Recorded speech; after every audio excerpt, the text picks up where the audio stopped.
আসসালামু আলাইকুম, welcome back to my channel.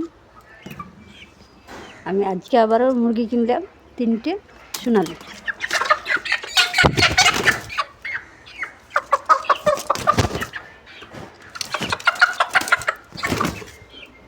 এতে 3টে মুরগি কিনলাম। এখানে খেতে দিলাম মুড়ি আর রুটি, তার সাথে চা,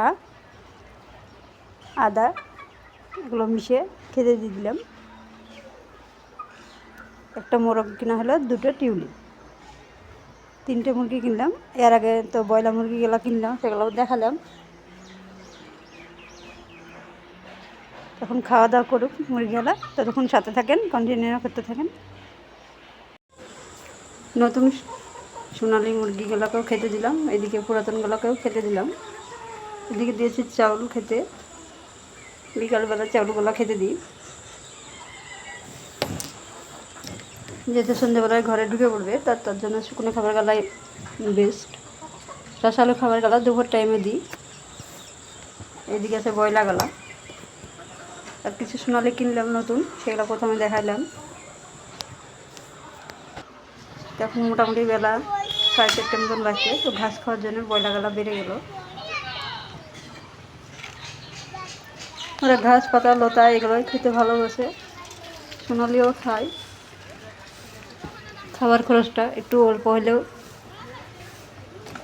কমে যাবে ছেড়ে পালন করলে। আর আপনারা যদি খাঁচায় ভরে করেন, খাবারের খরচটা একটু বেশি হবে। তো যাই হোক, লাভ একটা আমাদের থাকবেই। তো আমি অল্প অল্প করে শুরু করেছি, কয়েকটা মুরগি নিয়ে। কেমন ভালো বুঝতে পারছি লাভ, তারপরে বেশি করে কিনবো। তো প্রথমে শুরুতে বেশি করে কেনার দরকার নাই, অল্প একটু কিনলেই ঠিক আছে। আগে বুঝতে হবে, তারপরে সেই জিনিসগুলো করতে হবে।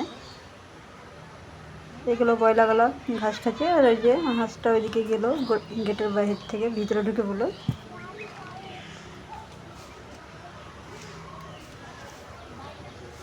একটু বসতে হবে, না কুকুর আসতে পারে। বয়লা মুরগি বেশি নড়াচড়া করতে পারে না, ঝাঁপে পালে বাড়াতে পারবে না। তার জন্য বাইরে বসে আমি এই মুরগিগুলোকে দেখছি। এগুলো কিন্তু খাঁচায় ভরে করলে পরে দেখতে হয় না, খাবার খরচটা একটু বেশি লাগবে।